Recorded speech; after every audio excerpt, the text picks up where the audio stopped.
Hi welcome to Code Finder, welcome next video in the React project series. और यहाँ पे हम बनाने वाले हैं इमेज फाइंडर।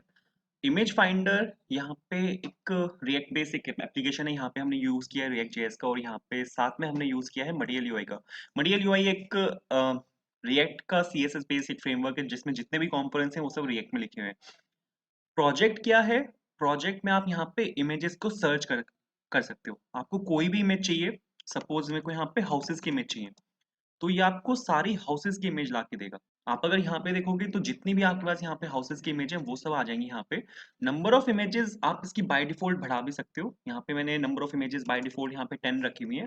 आप अगर यहाँ पे 50 करोगे तो यहाँ पे 50 इमेजेस आपको ला के देगा। हाई हाई क्वालिटी इमेजेस हैं यहाँ पे। अगर आप सपोज मैंने यहाँ पे दिल्ली सर्च किया, तो दिल्ली की यहाँ पे जितनी भी इमेजेस होंगी वो सब यहाँ पे ये आपको ला के देगा।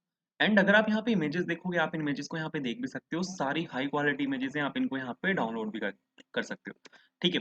और कोई और इमेज अगर आप देखो तो बिल्कुल मस्त है। ठीक है, यहाँ पे हमने यूज किया पिक्सावे का। पिक्सावे यहाँ पे आपको अगर पता हो, कोई भी अगर आपको इमेज चाहिए हाई क्वालिटी तो आप पिक्सावे से उठा सकते हो। उनकी एक डेवलपर एपीआई है जिसका हमने यहाँ पे यूज किया है। सपोज मैं यहाँ पे मुंबई की, मेरे को यहाँ पे इमेजेस चाहिए, तो मुंबई की जितनी भी इमेजेस होंगी वो सब यहाँ पे ये मेरे को ला के दे। ठीक है, जैसे यहाँ पे सपोज इसको मैं यहाँ पे खोलता हूँ, तो आप अगर यहाँ पे देखो तो बिल्कुल मस्त इमेज है। तो ये हम यहाँ पे बनाएंगे एक पिक्सावे की। एक यहाँ पे एक एपीआई है। ठीक है, डेवलपर एपीआई जिसका हम यहाँ पे यूज करेंगे। साथ में हम यहाँ पे यूज करेंगे रिएक्ट जेएस का। रिएक्ट जेएस के साथ हम यहाँ पे यूज करेंगे मटेरियल यूआई का फॉर क्रिएटिंग दिस प्रोजेक्ट। तो इन दो टेक्नोलॉजीज की हेल्प से हम यहाँ पे ये वाला प्रोजेक्ट बनाने वाले हैं। और पिक्सावे की जो एपीआई है उसका तो हम यहाँ पे यूज करेंगे। तो ये यहाँ पे एक बहुत कूल, एक बहुत, अगर आपको इमेजेस फाइंड करनी है, ठीक है, अगर आपको इमेजेस चाहिए तो उसकी रिगार्डिंग यहाँ पर ये आपका पूरा प्रोजेक्ट है। बिगनर फ्रेंडली एक प्रोजेक्ट है। अगर आप सपोज रिएक्ट में अगर आप नए हो तो बिल्कुल आपके लिए ये प्रोजेक्ट है और बहुत कूल है। तो इसको बनाने के लिए आपको सबसे पहले किसी भी अपने एक फेवरेट फोल्डर में जाना है, और वहाँ पे आपको ऊपर राइट क्लिक करके यहाँ पे सीएमडी लिखना है।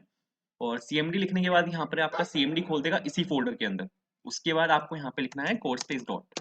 कोड स्पेस डॉट क्या करेगा, ये आपका विजुअल स्टूडियो कोड खोल देगा इसी फोल्डर के अंदर। आप अगर यहाँ पे देखो तो इसने मेरा विजुअल स्टूडियो कोड खोल दिया रिएक्ट प्रोजेक्ट के अंदर। इसको आपको क्लोज करना है, सीएमडी को यहाँ पे इसको फुल स्क्रीन करना है। खुलने के बाद ये यहाँ पे कुछ ऐसा दिखेगा। मेरे को यहाँ पे रिएक्ट का प्रोजेक्ट बनाना है, तो उसके लिए आपको यहाँ पे टर्मिनल खोलना है।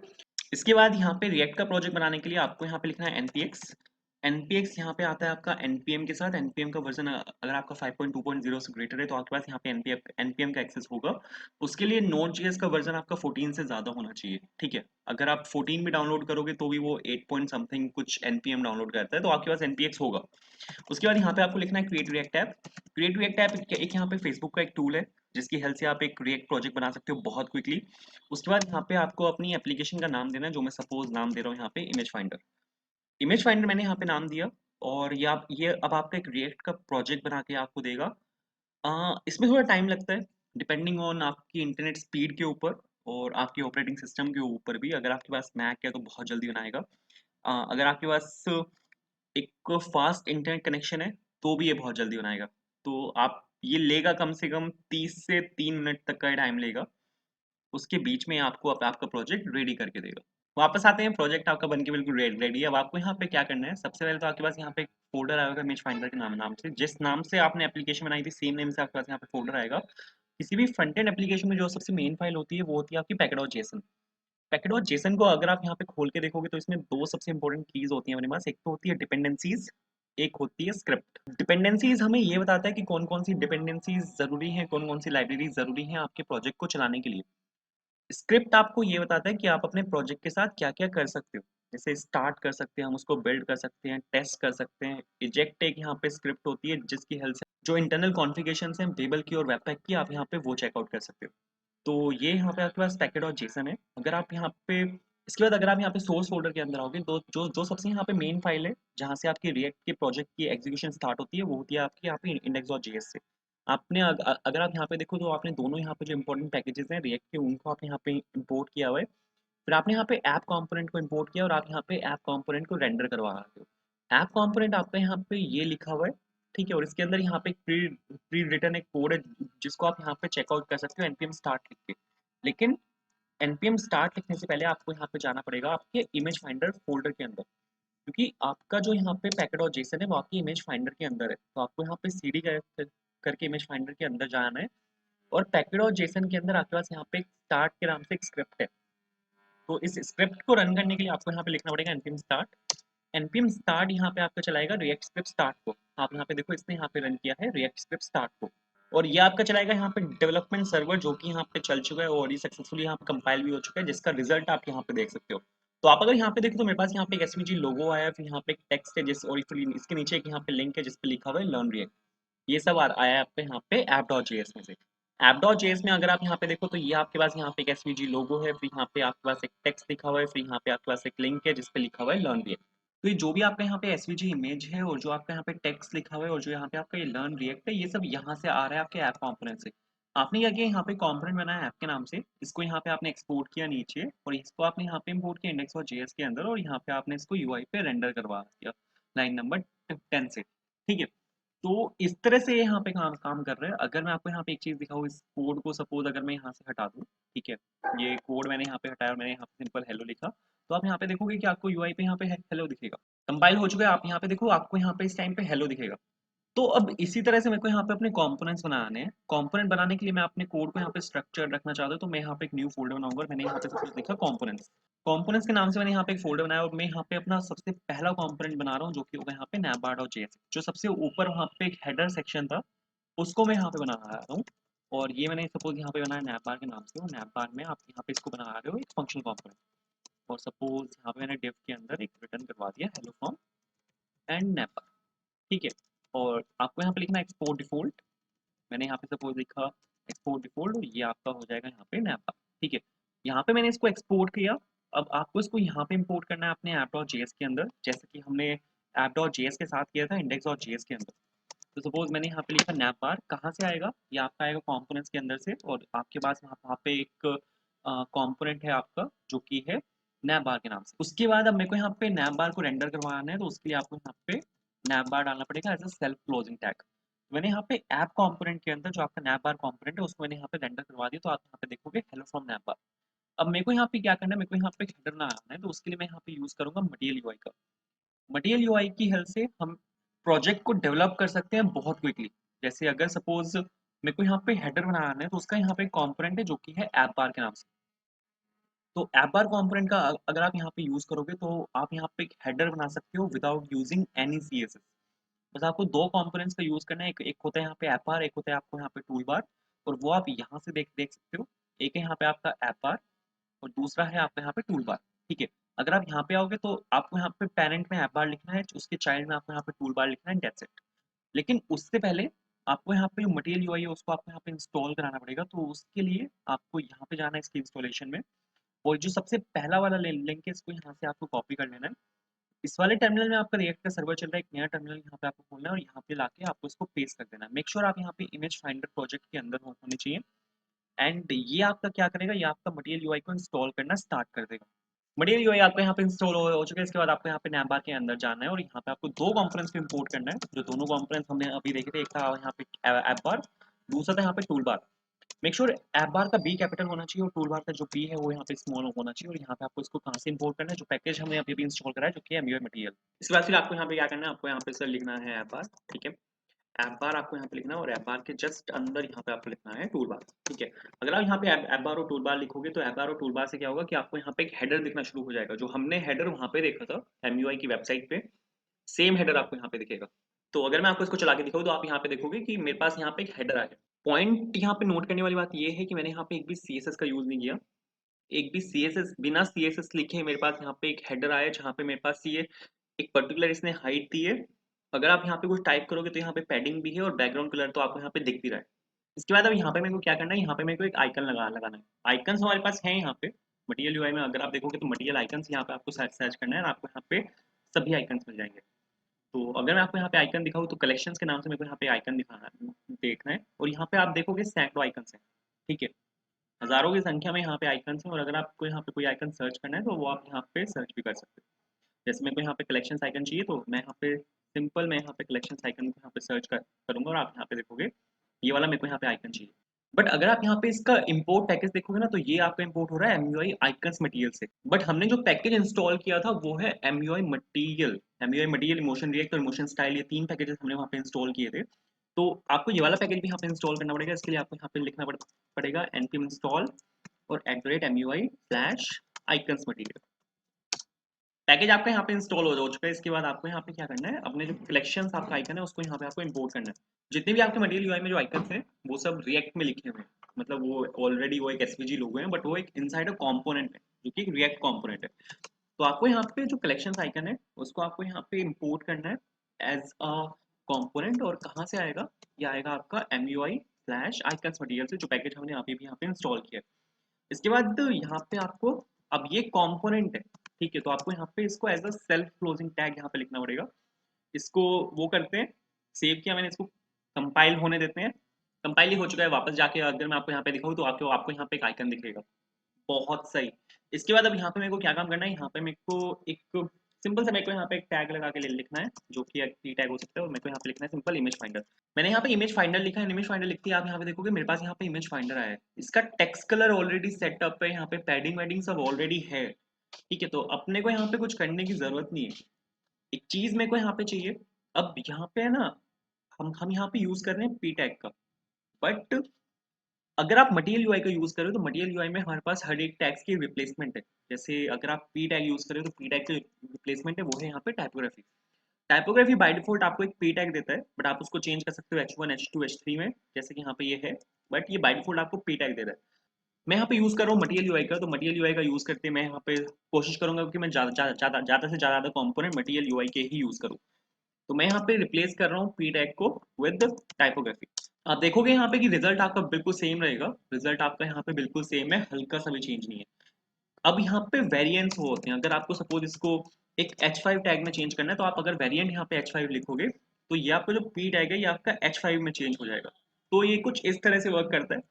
अब सपोज मेरे को यहाँ पे इसके बैकग्राउंड कलर को चेंज करना है। मेरे पास यहाँ पे बैकग्राउंड कलर ये मैंने ही डाला है, बाय डिफॉल्ट यहाँ पे ऑलरेडी लिखा हुआ है। बट अगर सपोज मेरे को यहाँ पे इसको चेंज करना है तो इसको भी आप कर सकते हो। हमारे पास यहाँ पे कंपोनेंट होता है स्टाइल्ड कंपोनेंट। जैसे स्टाइल्ड कंपोनेंट एक लाइब्रेरी है, बिल्कुल वैसे ही यहाँ पे चेंज होता है। तो सपोज मैंने यहाँ पे लिखा कंपोनेंट, या हेडर ले लेते हैं अपने कंपोनेंट का नाम, और यहाँ पे स्टाइल्ड एज अ फंक्शन मेरे को यहाँ पे यूज करना पड़ेगा। किसके ऊपर मेरे को यूज करना है, मेरे को यहाँ पे ऐप बार पे CSS चाहिए। और मेरे को यहाँ पे कुछ नहीं करना, बस मेरे को यहाँ पे आपके बैकग्राउंड कलर को यहाँ पे चेंज करना है। और बैकग्राउंड कलर मैं यहाँ पे डाल रहा हूँ 445A6F, ठीक है, 445A6F। ये मैंने यहाँ पे बैकग्राउंड कलर डाला। उसके बाद आप अगर आप देखो तो app bar with updated CSS header के अंदर है। तो अगर आप यहाँ पे हेडर को कॉपी करके ऐप बार से रिटर्न कर दोगे तो जो अपडेटेड CSS है आपकी उसको ये यहाँ पे लाके रिप्लेस कर देगा, ठीक है। कंपाइल होने देते हैं। कंपाइल हो रहा है, कंपाइल हो चुका है। तो आप यहाँ पे देखो कि आपका जो ये बैकग्राउंड कलर है ना यहाँ पे, ये आपका यहाँ पे चेंज हुआ है, ठीक है। तो इस तरह से कुछ मटेरियल यूआई के साथ आप यहाँ पे वर्क कर सकते हो। बहुत इजी है, कुछ भी नहीं करना। अब इसके नीचे मेरे को यहाँ पे अब जो सर्च वाला पार्ट है वो बनाना है, जहाँ पर आप इमेज को लिख के सर्च कर सकते हो, या आप बाकी कंपोनेंट्स जो नंबर ऑफ इमेजेस आपको कितनी चाहिए वो सब आप यहाँ पे सर्च कर सकते हो। तो मैं यहाँ पे एक कंपोनेंट बना रहा हूँ जो कि है ब्रेड क्रम के नाम से, ठीक है। अगर ऐसा आपके पास कोई पार्ट है तो उसको यहाँ पे ब्रेड क्रम बोला जाता है। ब्रेड क्रम यहाँ पे एक टेक्निकल टर्म है, ठीक है। तो सपोज मैंने यहाँ पे रिटर्न लिखा, और रिटर्न में div और हेलो फ्रॉम ब्रेड, ठीक है। उसको यहाँ से मैंने एक्सपोर्ट किया, एक्सपोर्ट डिफॉल्ट, और यहाँ पे मैंने लिखा सपोज ब्रेड क्रम, ठीक है। ब्रेड क्रम को मैंने यहाँ से एक्सपोर्ट किया। ऐप कंपोनेंट मेरा यहाँ पे लैंडिंग कंपोनेंट है, तो मेरे को यहाँ पे इसको इंपोर्ट करना पड़ेगा आपके ब्रेड क्रम को यहाँ पर। और यहाँ पे इंपोर्ट करने के बाद सीधा यहाँ पे आपको लिख सकते हो आप ब्रेड क्रम, ठीक है, as a self closing tag. तो अगर आप यहाँ पे देखोगे इसके नीचे आपको यहाँ पे दिखना चाहिए था हेलो फ्रॉम ब्रेड, बट यहाँ पे दिख नहीं रहा। ये आपको इसलिए नहीं दिख रहा क्योंकि आपका जो यहाँ पे ऐप बार होता है ना, ये जो आपका यहाँ पे ऐप बार है, ये इसकी पोजीशन जो होती है वो फिक्स हो होती है। इसको एक सेकंड में अगर लेफ्ट में लेके आऊँ और यहाँ पे मैं इंस्पेक्ट करके आपको इसकी पोजीशन दिखाऊँ ना, तो ये जो आपके पास यहाँ पे ऐप बार है इसकी पोजीशन यहाँ पे फिक्स है। फिक्स पोजीशन क्या करता है, फिक्स पोजीशन आपके जो कंपोनेंट्स है उसको डिफॉल्ट लेआउट से बाहर निकाल देता है, ठीक है। और जितने भी आपके कंपोनेंट्स में स्टैटिक पोजीशन है उसको उसके पीछे मूव कर देता है। तो इसको मेरे को यहाँ पे चेंज करना पड़ेगा। उसके लिए आपको यहाँ पे नैप बार में जाना है और आपको यहाँ पे इसकी पोजीशन को फिक्स से चेंज करना पड़ेगा। तो आपके पास यहाँ पे एक प्रॉप होता है। अगर आप यहाँ पे पोजीशन स्टैटिक डाल दोगे, ठीक है, मैंने यहाँ पे सिंपल पोजीशन स्टैटिक डाला, तो आप यहाँ पे देखोगे यहाँ पे है हेलो फ्रॉम ब्रेड, ठीक है, क्योंकि अब कॉम्प जो दोनों कंपोनेंट्स हैं उनकी दोनों की पोजीशन अब यहाँ पे स्टैटिक है। तो ये कुछ यहाँ पे इस तरह से वर्क करता है। एक और चीज है, अगर मैं आपको यहाँ पे ब्रेड क्रम में दिखाऊं, तो ब्रेड क्रम में मेरे पास यहाँ पे डिव है, बट हमारे पास टाइपोग्राफी में, बट हमारे पास मटेरियल यूआई में डिव की रिप्लेसमेंट है जो कि है बॉक्स। बॉक्स यहाँ पे एक वेल नोन रैपर कंपोनेंट होता है जो आपको बाय डिफॉल्ट एक डिव ही देता है, ठीक है। तो आपको यहाँ पे कुछ नहीं करना, बस मैंने यहाँ पे सिंपल इंपोर्ट किया बॉक्स को। कहाँ से आएगा? ये आएगा आपका यहाँ पे एमयूआई मटेरियल में से, और आपको यहाँ पे क्या करना है, डिव को आपको यहाँ पे रिप्लेस कर देना है विद बॉक्स।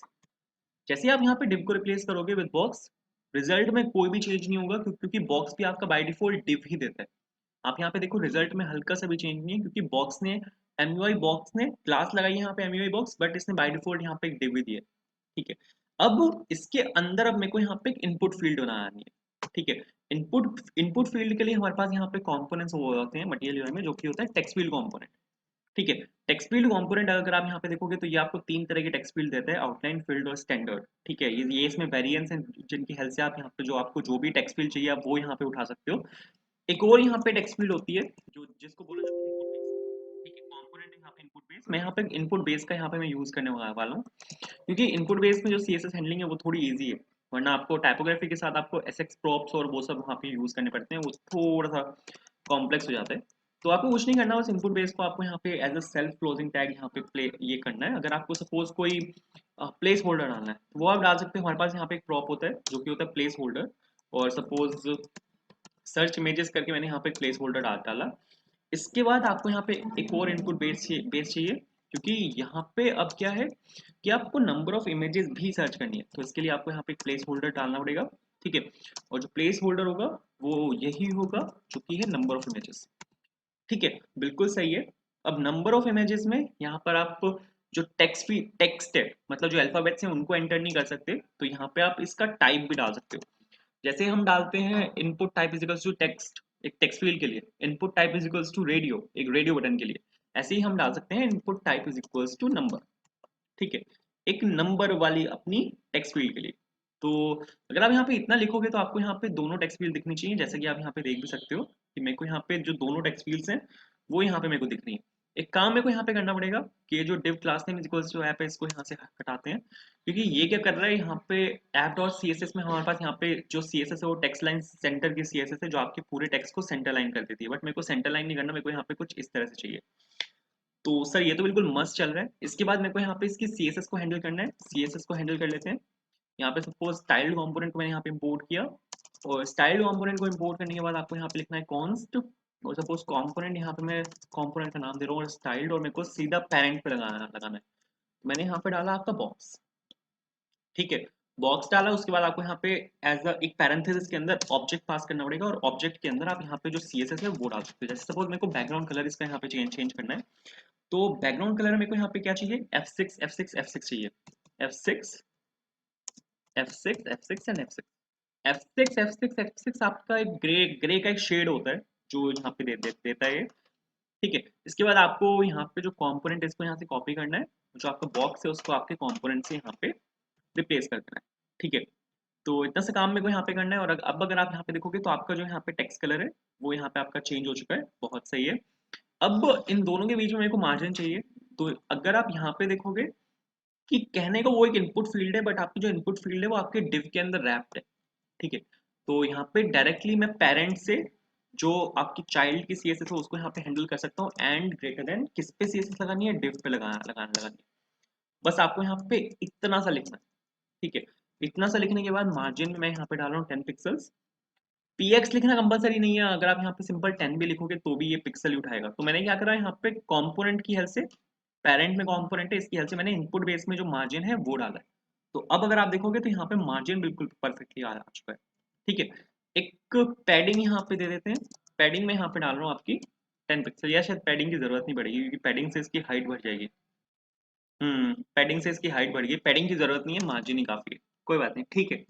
इसके बाद अब यहाँ पे हमें क्या करना है कि जो इमेजेस है उनको डिस्प्ले करवाना है, तो उसके लिए मेरे को यहाँ पे एक अलग कंपोनेंट चाहिए जो कि होगा यहाँ पे इमेजेस कंपोनेंट, ठीक है। तो suppose constant images equals to this this this, and यहाँ पे मैंने लिखा रिटर्न सपोज रिटर्न में आपको सिंपल यहाँ पे लिखना है div and hello from images, ठीक है। तो उसके बाद मैंने यहाँ पे लिखा सपोज एक्सपोर्ट डिफॉल्ट, एंड यहाँ पे जो आपका इमेजेस कंपोनेंट है उसको मैंने यहाँ से सिंपल एक्सपोर्ट किया। उसके बाद आपको यहाँ पे app.js में जाना है और यहाँ पे आपको जो आपका इमेजेस कंपोनेंट है उसको यहाँ पे आपको इंपोर्ट कर लेना है। और इसके जस्ट नीचे यहाँ पे मैंने सपोज इमेजेस को ये कर दिया, ठीक है। यहाँ पे मैंने इमेजेस कंपोनेंट डाल दिया अपना, तो आपको यहाँ पे इमेजेस कंपोनेंट यहाँ पे दिखना चाहिए हेलो फ्रॉम इमेजेस, ठीक है। जो भी आपका आउटपुट है इमेजेस कंपोनेंट का वो आपको यहाँ पे दिख रहा है। अब मेरे को यहाँ पे एक एपीआई कॉल करनी है जो आपके यहाँ पे इमेजेस हैं वहां से डेटा को निकालने के बाद, ठीक है। जो सर्च इमेजेस है और जो नंबर ऑफ इमेजेस हैं यहाँ पे ये जो आपके पास टेक्स्ट फील्ड्स हैं यहाँ से आपको डेटा को निकालना पड़ेगा, और डेटा को निकालने के बाद आपको यहाँ पे एपीआई को कॉल करना पड़ेगा। तो यहाँ पे क्या होगा कि मेरे को यहाँ पे ऑन चेंज फंक्शन लगाना है, क्योंकि यहाँ पे मेरे पास कोई सबमिट बटन नहीं है। तो जैसे जैसे डेटा चेंज होगा यहाँ पे वैसे वैसे मेरे को यहाँ पे उस डेटा को पिक करना है। तो उसके लिए आप यहाँ पे जो आपका ब्रेड क्रम्ब है इनपुट बेस है यहाँ पे आप डायरेक्टली ऑन चेंज फंक्शन डाल सकते हो। तो यहाँ पे ऑन चेंज की हेल्प से हम यहाँ पे डेटा निकाल सकते हैं। जैसे दोनों में मेरे को यहाँ पे ऑन चेंज फंक्शन चाहिए क्योंकि दोनों इनपुट बेस में से मेरे को यहाँ पे डेटा चाहिए, तो दोनों में से हम यहाँ पे जो डेटा है वो निकाल सकते हैं। अब डेटा को निकालने के बाद मेरे को कहीं पे उसको स्टोर भी तो करवाना पड़ेगा। तो उसके लिए हम यहाँ पे अपने सबसे पहले हुक का यूज करने वाले हैं जो कि है यूज स्टेट। तो जो यूज स्टेट हुक है उसका हम यहाँ पे यूज करेंगे, बट एक प्रॉब्लम है। प्रॉब्लम यहाँ पर ये है कि जो डेटा निकलेगा वो निकलेगा ब्रेड क्रम कंपोनेंट में से, कि आपका जो इनपुट बेस है वो आपके यहाँ पे ब्रेड क्रम कंपोनेंट में है। डेटा को आपको डिस्प्ले करवाना है इमेजेस कंपोनेंट में, क्योंकि जब आप एपीआई को हिट करोगे तो डेटा को आपको डिस्प्ले करवाना पड़ेगा, तो वो होगा आपका इमेजेस कंपोनेंट के अंदर।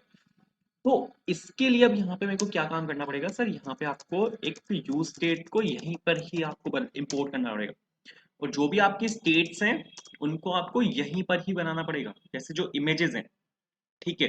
सबसे पहले तो जो भी आपने टेक्स्ट एंटर किया है अपने सर्च फॉर इमेजेस में, यहाँ पे जो आपका ये वाला कंपोनेंट है सर्च इमेजेस, इसमें जो भी आपने टेक्स्ट इंपोर्ट किया है सबसे पहले तो मेरे को उसका डेटा चाहिए।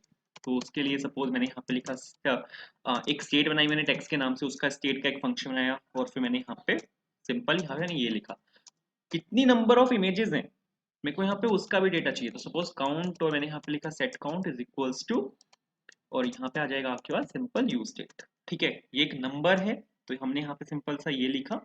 इसमें इनिशियली सपोज 0 डाल देते हैं, फर्क नहीं पड़ता। अब मेरे को यहाँ पे क्या करना है, जो आपका यहाँ पे सेट टेक्स्ट है, ठीक है, इसको मेरे को ब्रेड क्रम के अंदर भेजना पड़ेगा।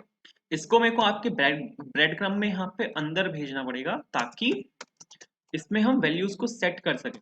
सेम काम मेरे को यहाँ पे करना है सेट काउंट में। तो यहाँ पे सपोज सेट टेक्स्ट और सेट काउंट दोनों को मैंने यहाँ पे इसके अंदर भेजा एज अ प्रॉप। अब यहाँ पे प्रॉप से एक ऑब्जेक्ट की तरह आएगा, तो ऑब्जेक्ट डिस्ट्रक्चरिंग कॉन्सेप्ट का यूज करके हम यहाँ पे जो सेट टेक्स्ट है और जो सेट काउंट है दोनों की वैल्यूज हम यहाँ पे निकाल सकते हैं। और यहाँ पे मेरे को सेट टेक्स्ट को सेट करना है, ठीक है, और नीचे मेरे को यहाँ पे सेट करना है सेट काउंट को। बट ऐसे तो यहाँ पे सिंपल फंक्शन कॉल हो रहे हैं, वैल्यू तो सेट हो ही नहीं रही।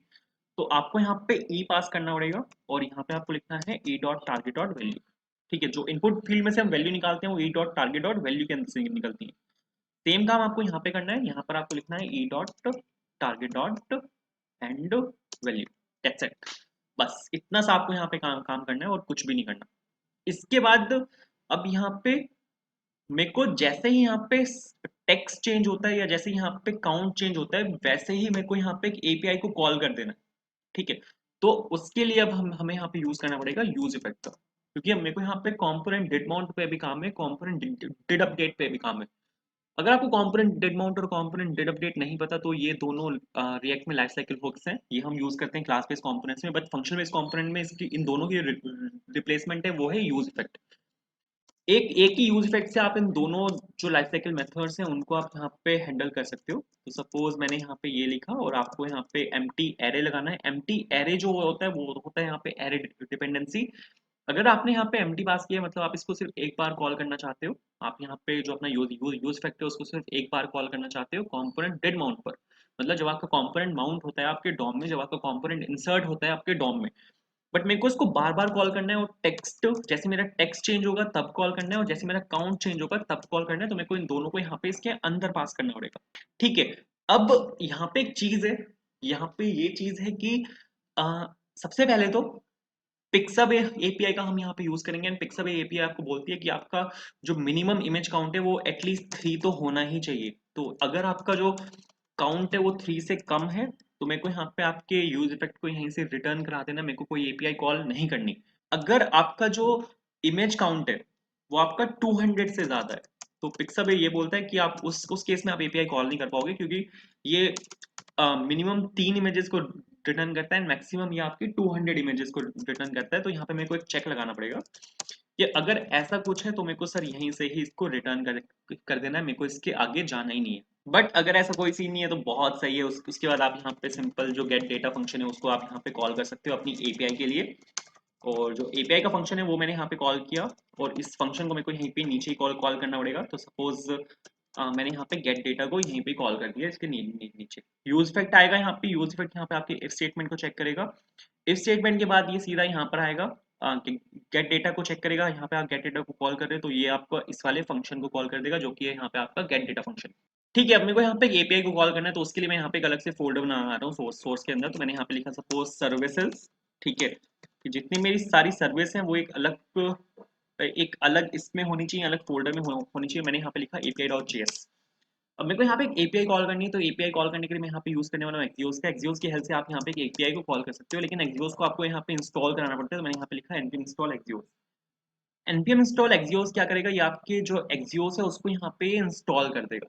एक्सियोस आपका यहाँ पे इंस्टॉल हो चुका है, इसके बाद आपको यहाँ पे इंपोर्ट करना है एक्सियोस को। तो मैंने सपोज यहाँ पे आपके इंपोर्ट किया एक्सियोस को, कहाँ से आएगा, या आएगा आपका यहाँ पे एक्सियोस के अंदर से। और यहाँ पे आपको एक फंक्शन बनाना है, जो कि सपोज कौन सा एक्सपोर्ट में यहाँ पे इसको कर रहा हूँ, और फंक्शन का नाम होगा आपका गेट इमेजेस। और बिल्कुल सही है। अब एक एपीआई कॉल करनी है मेरे को, तो एपीआई में हमें यहाँ पे करनी पड़ती है एक्सेप्शनल हैंडलिंग, क्योंकि एपीआई में आपके पास एरर्स आने के चांसेस होते हैं। तो error while calling the API, और जो क्या एरर है वो हम यहाँ पे डिस्प्ले करवा सकते हैं एरर डॉट मैसेज की हेल्प से। तो एरर डॉट मैसेज की हेल्प से मैंने यहाँ पे जो आपका एरर मैसेज है उसको यहाँ पे डिस्प्ले करवा दिया। अब एक गेट कॉल होगी, तो मैंने यहाँ पे लिखा simple get Axios dot get. ठीक है, अब पीछे से मेरे को दो चीजें चाहिए, एक तो चाहिए मेरे को यहाँ पे टेक्स्ट, और दूसरा चाहिए मेरे को यहाँ पे काउंट, क्योंकि पीछे से इन्हीं दो चीजों के बेसिस पर मैं एपीआई में से डेटा निकाल के लाऊंगा। तो यहाँ पे आपको आना है वापस से, और जो गेट इमेजेस आपकी एपीआई है, एपीआई का जो फंक्शन है गेट इमेजेस, उसको आपको यहाँ पे कॉल कर देना है। ठीक है, तो सपोज गेट इमेजेस मैंने यहाँ पे कॉल किया, और गेट इमेजेस दो चीजें मेरे को यहाँ पे इसके अंदर पास करनी है। एक होगा आपके पास यहाँ पे टेक्स्ट, दूसरा होगा आपके पास यहाँ पे काउंट। अब एक और चीज है अब एक और चीज है जो आपको यहाँ पे एक्सियोस होता है, ये एक असिंक्रोनस फंक्शन होता है, ये एक प्रॉमिस को रिटर्न करता है। तो आपको यहाँ पे अवेट लगाना पड़ेगा, डॉट देन भी आप लगा सकते हो, बट अवेट लगाना पड़ेगा। अवेट यहाँ पे लेटेस्ट सिंटेक्स है, दोनों का काम सेम है, कुछ भी डिफरेंस नहीं है। अवेट चलता है असिंक फंक्शंस के अंदर, तो आपको यहाँ पे असिंक लगाना पड़ेगा। इसके बाद यहाँ पे आपने कॉल किया गेट इमेजेस को। गेट इमेज अब एक असिंक फंक्शन है, तो आपको यहाँ पर भी अवेट लगाना पड़ेगा। ठीक है, और यहाँ पे आपको असिंक लगाना पड़ेगा, क्योंकि अवेट चलता है असिंक फंक्शंस के अंदर। अब यहाँ से एक गेट एपीआई है, तो कुछ डेटा रिटर्न होगा, उस डेटा को आपको यहाँ पे कैप्चर करना पड़ेगा। तो सपोज मैंने यहाँ पे लिखा const data and set data. एक एरे ऑफ ऑब्जेक्ट आएगा, तो इनिशियली मैं यहाँ पे डाल रहा हूँ आपका एक एम्प्टी एरे। ठीक है, एम्प्टी एरे मैंने यहाँ पे डाला। अब यहाँ पे मेरे पास डेटा आएगा, तो सपोज रिस्पॉन्स मैंने यहाँ पे डेटा को कैप्चर किया। अब डेट सेट डेटा के अंदर मेरे को यहाँ पे डेटा को सेट करना है, वो हम कर लेंगे। सबसे पहले एपीआई कॉल देखते हैं। एक गेट एपीआई कॉल है जो मेरे को यहाँ पे मारनी है। तो एपीआई कॉल करने के लिए आपको सबसे पहले तो दो चीजें चाहिए, एक चाहिए आपको एपीआई यूआरएल, दूसरा चाहिए आपको एपीआई की। एपीआई यूआरएल होता है आपका यहाँ, एपीआई यूआरएल होगा आपका यहाँ पे https://pixabay.com एपीआई। ठीक है, ये आपका यहाँ पे एपीआई यूआरएल होगा। एपीआई की आपको मिल जाएगी pixabay.com पे। जब आप लॉगिन करोगे तो वहाँ पे डेवलपर्स एपीआई में जाके आपको वहाँ पे एपीआई की मिल जाएगी, आपको वहाँ पे पहले pixabay में साइन अप करना पड़ेगा। कोई दिक्कत नहीं है, ये आपको एपीआई की आप उठा सकते हो वीडियो डिस्क्रिप्शन से, मेरे वाला यूज कर लो, कोई भी दिक्कत नहीं। ठीक है, तो एपीआई यूआरएल और एपीआई की यहाँ पे आपको मिल जाएंगे दोनों वीडियो डिस्क्रिप्शन में, वहां से आप इन दोनों को पिक कर सकते हो। इसके बाद आपको यहाँ पे एक एपीआई कॉल मारनी है, तो सबसे पहले आपको यहाँ पे चाहिए एपीआई यूआरएल। उसके लिए आपको यहाँ पे लगाना पड़ेगा बैकटेक। ठीक है, जो टेम्पलेट स्ट्रिंग्स वो होती हैं, उसके अंदर आपको यहाँ पे सबसे पहले तो एपीआई यूआरएल पास करना है। एपीआई यूआरएल के बाद ये आपसे मांगेगा एपीआई की एज अ पैरम। यहाँ पे आपको की के अंदर जो एपीआई की है वो आपको यहाँ पे पास करनी पड़ेगी। इसके बाद अब यहाँ पे आपको एक क्वेरी बनानी। क्वेरी बनाने के लिए आप यहाँ पे आपने लिखा and Q is equals to, जो आपके पास यहाँ पे कौन सी इमेज आपको यहाँ पे चाहिए वो टेक्स्ट आपको यहाँ पे पास करना पड़ेगा। एंड इमेज टाइप क्या है, कि आपको पीएनजी चाहिए, मतलब इमेज आपको एज ए MIME टाइप क्या है उसका, ठीक है, GIF चाहिए या फिर एक PNG JPG में चाहिए, तो वो आपको यहाँ पे मेंशन करना पड़ेगा। तो उसमें आप यहाँ पे सिंपल ले लिख सकते हो फोटो, कि मेरे को यहाँ पे फोटो चाहिए, ठीक है। पर पेज कितना चाहिए, पर पेज हमने यहाँ पे लिखा हुआ है कि मेरे को यहाँ पे जो काउंट चाहिए, तो उसका काउंट है मेरे पास यहाँ पे, और आपको यहाँ पे सिंपल डालना है काउंट एंड दैट्स इट। तो अगर आपको यहाँ पे इतना लिख दोगे तो इतने से हो जाएगा। एक और चीज होती है जो हम यहाँ पे पास करते हैं, जो कि होता है सेफ सेफ सेफ सर्च, ठीक है। मतलब कुछ न्यूडिटी नहीं आनी चाहिए, ठीक है। तो उसके लिए यहाँ पे सेफ सर्च है, उसको मैं यहाँ पे कर रहा हूँ ट्रू, ठीक है। तो बिल्कुल सही है। इसको आपको यहाँ पे ये गेट एपीआई है, तो ये डेटा को रिटर्न करेगा, तो उसके लिए आपको यहाँ पे रिटर्न लिखना है, ठीक है। app.js में जाते हैं। अब यहाँ पे बाय डिफॉल्ट 3 इमेजेस से ऊपर यहाँ पे होनी चाहिए, बट हमारे पास यहाँ पे बाय डिफॉल्ट 0 है। तो अभी अगर मैं आपको यहाँ पे इसको चला के दिखाऊंगा तो ये हिट नहीं होगा, क्योंकि मेरे पास वहाँ पे बाय डिफॉल्ट 0 इमेजेस है, तो वो वहीं से ही रिटर्न कर जाएगा। तो चला के अगर मैं आपको यहाँ पे दिखाऊँ, मेरे पास कोई एपीआई कॉल नहीं हुई, क्योंकि यहाँ पे बाय डिफॉल्ट 0 इमेजेस है। इसको मेरे को यहाँ पे बाय डिफॉल्ट 5 करना है, कि मेरे पास एटलीस्ट 5 इमेजेस तो बाय डिफॉल्ट होनी ही चाहिए। अब अगर मैं आपको यहाँ पे चला के दिखाऊँ तो एपीआई मेरे पास यहाँ पे कॉल होगी, और आप यहाँ पे देखो मेरे पास बिल्कुल परफेक्टली यहाँ पे डेटा है। टोटल मेरे पास यहाँ पे 5 इमेजेस आई हैं, और ये पेज यूआरएल है, मतलब ये इमेजेस का यहाँ पे यूआरएल आया है, जिसको मेरे को यहाँ पे डिस्प्ले करवाना है। एक चीज अगर आप यहाँ पे नोटिस करो, मेरे पास यहाँ पे ये एक ऑब्जेक्ट है, ऑब्जेक्ट के अंदर मेरे पास यहाँ पे एक और ऑब्जेक्ट है, जो कि है हिट्स के नाम से, उसके अंदर मेरे पास सारा डेटा है। तो जब आप यहाँ पे सेट डेटा करोगे, तो आपको यहाँ पे लिखना पड़ेगा res.data.hits, ठीक है। क्योंकि जब भी आप एक्सियोस की हेल्प से एपीआई कॉल करते हो, तो जो एक्चुअल डेटा होता है, जो रिस्पॉन्स होता है, वो आपका डेटा के अंदर आता है, और उसके अंदर एक ऑब्जेक्ट होता है जो कि हिट्स हिट्स के नाम से होता है, जैसे कि हमने यहाँ पे देखा। और उसके अंदर आपके पास यहाँ पे पूरा एक एरे ऑफ ऑब्जेक्ट है। तो डेटा अपने पास यहाँ पे आ चुका है, इसको आपको यहाँ पे पास करना है इमेजेस के अंदर। तो इमेजेस के अंदर मैंने यहाँ पे डेटा को पास किया। इमेजेस को खोलते हैं। इमेजेस के अंदर हमने डेटा पास किया हुआ, तो यहाँ पे हम डेटा को निकाल सकते हैं एज अ प्रूफ। अब मेरे को यहाँ पे इसको डिस्प्ले करवाना है, मैं इसको डिस्प्ले करवाऊंगा टेबल की फॉर्म में। जब भी आपको कोई चीज टेबल की फॉर्म में डिस्प्ले करवानी होती है, तो वो हम करवाते हैं with the help of a grid. तो यहाँ पे मेरे पास ग्रिड है, ठीक है। ग्रिड दो तरह की होती है, एक तो होती है कंटेनर, और उसके अंदर आपके पास यहाँ पर होती है आपकी आइटम ग्रिड। दिखाता हूँ, ठीक है। सबसे पहले मेरे को यहाँ पे डेटा को लूप करना पड़ेगा, ठीक है, क्योंकि अब मैं मेरे पास यहाँ पे डेटा आएगा आपका, तो डेटा को हम यहाँ पे लूप कर सकते हैं। तो सपोज इमेज करके मैंने यहाँ पे जो आपकी एक एक इमेजेस हैं वो मैंने यहाँ पे निकाल ली, ग्रिड लिखा मैंने यहाँ पे, और ये आपकी है यहाँ पे आइटम ग्रिड, ठीक है। और बिल्कुल सही है। तो सर ये तो बिल्कुल मस्त है। यहाँ पे एक और चीज़ है कि आप एक्स्ट्रा स्मॉल स्क्रीन पे सपोज मेरे को यहाँ पे 3 एलिमेंट्स दिखाने हैं, तो वो आप यहाँ पे मेंशन कर सकते हो कि एक रो में आपको यहाँ पे कितने एलिमेंट्स दिखाने हैं। अब मेरे को यहाँ पे इमेजेस डिस्प्ले करवानी है, तो एक नया कंपोनेंट बना लेते हैं विद जो कि होगा आपका इमेजेस के नाम से। तो suppose const image is equals to एक पर्टिकुलर इमेज को डिस्प्ले करवाने के लिए मैंने यहाँ पे ये वाला कंपोनेंट बनाया, जो कि है आपका यहाँ पे इसके नाम से, ठीक है। तो यहाँ पे सपोज मैंने लिखा एक्सपोर्ट डिफॉल्ट, और ये हो जाएगा आपका यहाँ पे इमेज, ठीक है। और इमेजेस में चलते हैं, और यहाँ पे सपोज इसको मैंने यहाँ पे इंपोर्ट किया, आपको यहाँ पे इसको इंपोर्ट करना है, जो आपका यहाँ पे इमेज कंपोनेंट है, इसको हमने यहाँ पे इंपोर्ट किया। और यहाँ पे आप यहाँ पे इसके अंदर इसको पास कर सकते हो एज अ प्रॉप में। यहाँ पे जो इमेज है उसको पास कर रहा हूँ, क्योंकि इमेज के अंदर ही मेरे पास यहाँ पे जो सारा डेटा है वो होगा। तो यहाँ पे हमने इमेज को यहाँ पे हमने पास किया। इमेज के अंदर चलते हैं। यहाँ पे एक इमेज आ रही है, तो उसको हमने यहाँ से एज अ प्रॉप निकाला। अब एक चीज अपने पास यहाँ पे होती है, जिसको हम बोलते हैं कार्ड्स। कार्ड्स क्या होता है? कार्ड्स आपको एक रेक्टेंगल टाइप एक शेप दे देता है। मतलब अगर आप यहाँ पे देखोगे, तो इस तरह का एक शेप आती है अपने पास। इसमें मेरे को इमेजेस को डिस्प्ले करवाना है, ठीक है। तो कुछ नहीं करना आपको, यहाँ पे आपको जो आपका कार्ड है उसको आपको यहाँ पे इंपोर्ट कर लेना है। सपोज कार्ड को मैंने यहाँ पे इंपोर्ट किया, और बिल्कुल ठीक है। और इसकी जगह मेरे को यहाँ पे लिखना है कार्ड। तो जो कार्ड है वो आपका यहाँ पे आ चुका है, और इसके अंदर अब मेरे को यहाँ पे img टैग का यहाँ पे यूज करना है।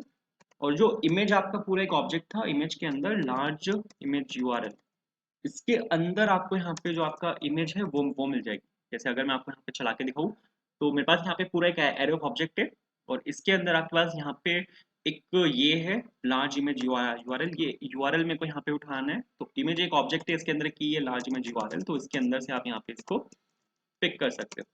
तो चला के अगर मैं आपको यहाँ पे दिखाऊंगा तो बिल्कुल मस्त चलेगा। तो एक सेकेंड इसको रिफ्रेश कर लेते हैं। तो आप यहाँ पे देखो इमेजेस जो हैं वो मेरे पास यहाँ पर आ चुकी हैं, ठीक है। एक रो में 4 इमेजेस आई हैं।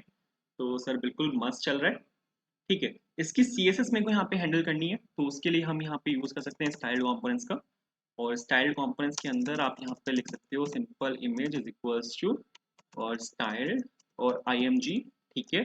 जब भी आप यहाँ पे एक HTML टैग का यूज करोगे with the help of styled, तो उसके अंदर आपको यहाँ पे उस HTML टैग को आपको यहाँ पे एक स्ट्रिंग के साथ डालना होता है। ठीक है।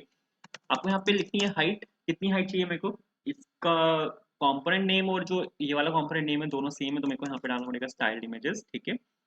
हाइट कितनी चाहिए मेरे को एक इमेज की, एक इमेज की हाइट चाहिए सपोज मेरे को यहाँ पे 300। तो अगर आप यहाँ पे 300 लिख दोगे तो इससे हो जाएगा। ठीक है। आप यहाँ पे देखो बिल्कुल मस्त चल रहा है। इसको थोड़ा और ठीक करते हैं, दो CSS मेरे को यहाँ पे और चाहिए। एक तो होगी आपकी यहाँ पे विड्थ जो मैं डाल रहा हूँ सपोज 100%। एक और CSS है जो कि है ऑब्जेक्ट फिट, जो कि मैं डाल रहा हूँ यहाँ पे कवर। तो अगर आप ये डाल दोगे तो इससे मस्त हो जाएगा, बहुत मस्त है। तो नंबर ऑफ इमेजेस सपोज मेरे को यहाँ पे 50 चाहिए, तो आपके पास यहाँ पे जो 50 इमेजेस हैं वो यहाँ पे आनी चाहिए, जैसा कि आप यहाँ पे देख भी सकते हो। ठीक है। सपोज मेरे को यहाँ पे दिल्ली की इमेजेस चाहिए, तो जितनी भी आपकी दिल्ली की इमेजेस हैं वो सब यहाँ पे आ जाएंगी। तो बिल्कुल सर मस्त चल रहा है। तो अगर आप ये देखोगे तो बिल्कुल मस्त चल रहा है, बट यहाँ पे ना एक प्रॉब्लम है। प्रॉब्लम यहाँ पर ये है कि अगर सपोज मैं इसको यहाँ पे रिफ्रेश कर देता हूँ। ठीक है। रिफ्रेश में मैं यहाँ पे डाल देता हूँ 1। ठीक है। तो 1 अगर यहाँ पे मैं लिखता हूँ, यहाँ पे सपोज दिल्ली डाल देता हूँ ना, तो आप यहाँ पे देखो यहाँ पे API कॉल नहीं होगी इस केस में, क्योंकि मैंने आपको यहाँ पे क्या बोला है कि आपको यहाँ पे मिनिमम 3 चाहिए।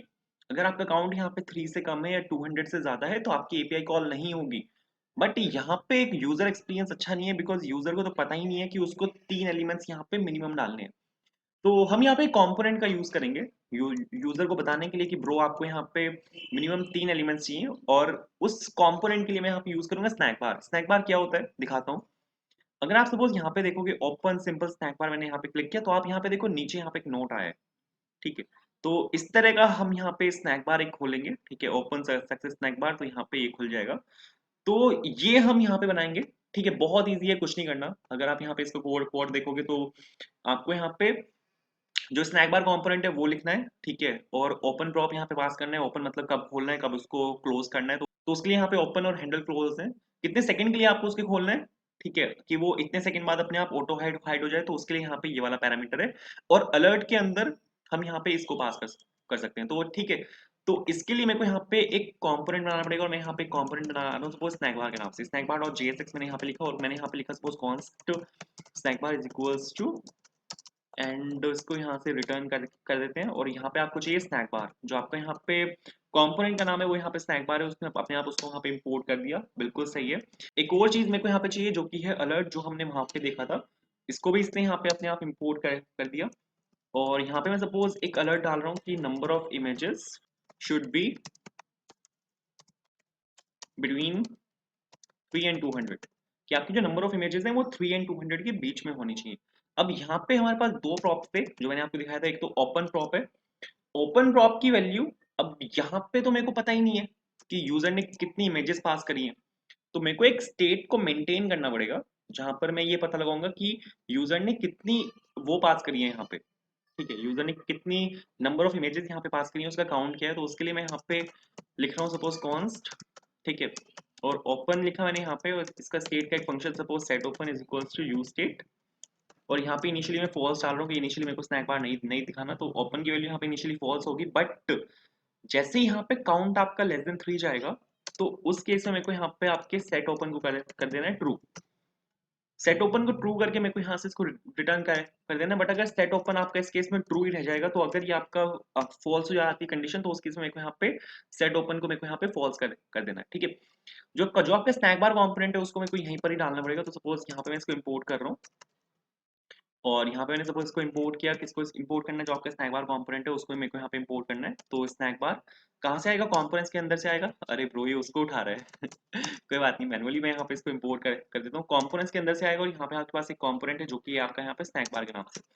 उसको मैंने वहां से एक्सपोर्ट नहीं किया, इस वजह से शायद वो उसको अपने आप उठा नहीं रहा था। तो यहाँ पे आपको स्नैक बार लिखना है विद कैपिटल बी। ठीक है। और यहाँ पे इसको सेल्फ क्लोजिंग टैग के साथ मैंने यहाँ पे इसको क्लोज किया। और यहाँ पे ओपन को मेरे को यहाँ पे पास करना है, और मेरे को यहाँ पे दो चीजें पास करनी है, एक ओपन और दूसरा है आपका यहाँ पे सेट ओपन। और ये चीज यहाँ पे बिल्कुल ठीक है।